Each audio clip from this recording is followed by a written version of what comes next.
ఎన్నికలు సమీపిస్తున్న వేళ వివిధ సామాజిక వర్గాలు తమ ఉనికిని చాటుకుంటున్నారు. ఈ సందర్భంగా విశాఖలో విప్రోత్సవం 2024 పేరుతో బ్రాహ్మణ సామాజిక వర్గం సభను నిర్వహిస్తోంది. బ్రాహ్మణుల్లో రాజకీయ సామాజిక చైతన్యం తీసుకువచ్చేందుకే విప్రోత్సవం నిర్వహిస్తున్నామంటున్న బ్రాహ్మణ ఐక్య వేదిక సభ్యులతో మా Uttarandhra regional coordinator Kiran face to face. రాష్ట్ర వ్యాప్తంగా బ్రాహ్మణులంతా కూడాను ఒక ఐక్యవేదిక ఏర్పడి 2024 రానున్నటువంటి ఎన్నికల నేపథ్యంలో విశాఖలో ఒక గర్జన సభను నిర్వహిస్తూ విప్రోత్సవం 2024 పేరుతోటి ఆ సామాజిక వర్గం తాలూకా ఉనికిని రాష్ట్ర వ్యాప్తంగా తెలియజెప్పే ప్రయత్నంలో భాగంగా ఈరోజు విశాఖలో సమావేశం నిర్వహించారు.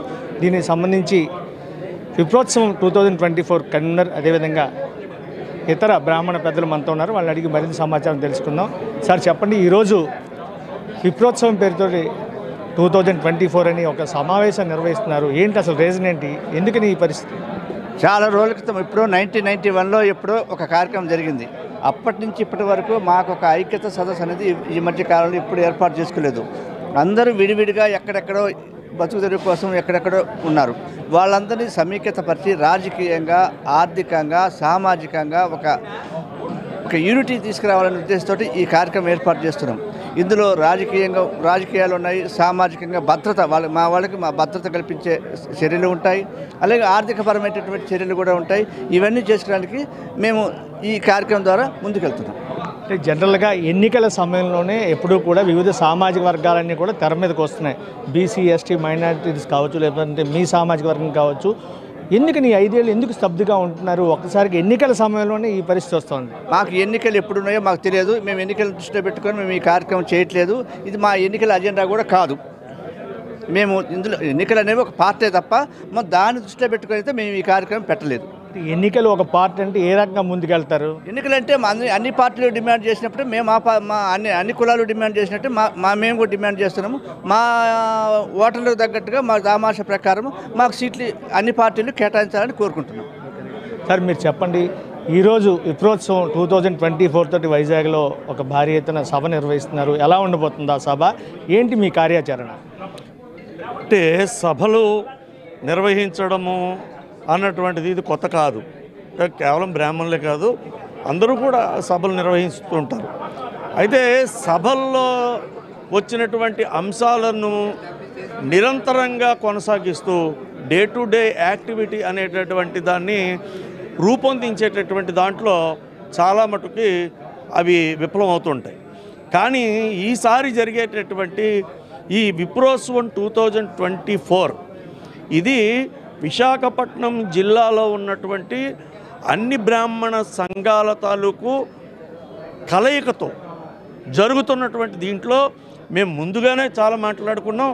ఏదో ఈ విప్రోత్సవం ఆ రోజు అయిపోయి సక్సెస్ అయిపోయిన తర్వాత వెంటనే దాన్ని మేము ఆపేసే కార్యక్రమం కాకుండా ఇది ఒక నిరంతర ప్రక్రియలాగా, ముఖ్యంగా పరస్పర సహకారం అనేటటువంటి దానికి మొట్టమొదటి ఇది బ్రాహ్మణుల్లో. ఒక వృత్తిలో ఒకళ్ళు ఉంటారు, ఇంకో వృత్తిలో ఒకళ్ళు ఉంటారు. ఆ వృత్తిలో ఉన్న వాళ్ళు వీళ్ళకి ఏదైనా అవసరం వచ్చినప్పుడు ఉపయోగపడేలాగా, అలాగే వీళ్ళు వాళ్ళకు ఉపయోగపడేలాగా ఇలాగ ఒక నెట్వర్క్ ఒకటి తయారు చేయాలనేటటువంటిది మాది ప్రధానమైనటువంటి ఆలోచన. అలాగనే బ్రాహ్మణులకి మరి విద్య, వైద్యం, ఉపాధి వీటికి సంబంధించి కూడా ఒక చక్కటి రూపకల్పన చేసి దాన్ని ఒక మేము ముసాయిదా తయారు చేయాలనేటటువంటి ఆలోచన కూడా మేము పెట్టుకున్నాం. సార్ పర్టికులర్గా ఒకటి చెప్పండి, బ్రాహ్మణ సామాజిక వర్గం అనగానే ఐక్యత ఉండదనేది పర్టికులర్గా అందరూ చెప్తున్నమాట. అయితే ఈ విప్రోత్సవంతో వాళ్ళందరినీ కూడా ఒక తాటి మీదకు తీసుకొచ్చే ప్రయత్నాలు ఏమైనా జరుగుతాయి? ఏ రకంగా ముందుకు వెళ్తారు? ఇక్కడ కులం పట్ల ఐక్యత అన్నది అందరికీ ఉంటుంది, అది కాదు. కాకపోతే ఏంటంటే అందరూ కూర్చున్నప్పుడు భిన్నాభిప్రాయాలు ఉంటాయి. భిన్నాభిప్రాయాలు వ్యక్తం చేయడం అన్నది ప్రజాస్వామ్యంలో చాలా ముఖ్యమైనటువంటి విషయం. కాబట్టి భిన్నాభిప్రాయాలు వ్యక్తం అవుతుంటే బ్రాహ్మణుల్లో కూడా వ్యక్తం అవుతాయి, ఇతర కులస్తులతో సమావేశాల్లో కూడా వ్యక్తం అవుతాయి. అంత మాత్రాన బ్రాహ్మణుల్లో ఐక్యత లేదనుకోవడం అన్నది చాలా తప్పు. అసలు ఐక్యతకు నిదర్శనమే బ్రాహ్మణ సామాజిక వర్గం. ఇప్పుడు ఈ విప్రోత్సవం 2024 నేపథ్యంలో ఎన్నికలకు సంబంధించి కానీ లేకపోతే రాబోయే ఎన్నికల్లో భవిష్యత్ కార్యాచరణ మీ సామాజిక వర్గం నుంచి ఏమైనా ఉండబోతుందా? అటువంటి ప్రకటన ఏదైనా సరే విప్రోత్సవంలో అనౌన్స్ చేస్తారా? సింపుల్ థింగ్ చెప్తాను ఏంటంటే, సీట్లు ఇవ్వాలి అవి చేయాలని అనుకోం. మమ్మల్ని గుర్తించిన పార్టీ, మమ్మల్ని గుర్తించిన నాయకుడికి మేము కూడా ఆయన గుర్తిస్తాం. ఇది ఇచ్చిపుచ్చుకోవడమే. ఒక నాయకుడు మమ్మల్ని గుర్తించాడు, ఆ నాయకుడు మేము గుర్తిస్తాం. ఓ పార్టీ మమ్మల్ని గుర్తించింది, ఆ పార్టీ గుర్తిస్తాం. వాళ్ళు గుర్తించలేదు, మేము గుర్తించాం. అయిపోయింది కదా, అంతే. సార్, ఎన్నికల వేళ ఈ విప్రోత్సవం ఇది బల ప్రదర్శన అనుకోవచ్చా? అంటే ఎన్నికల వేళ ఇది బల ప్రదర్శన కాదండి. వాస్తవానికి చెప్పాలంటే ఏ సందర్భంలోనూ ఇది బల ప్రదర్శన మాత్రం కాదు. ఇది కేవలం మేము రాబోయే రోజుల్లో భారతదేశానికే ఒక రోల్ మోడల్, ఒక వ్యవస్థని తయారు చేయాలి.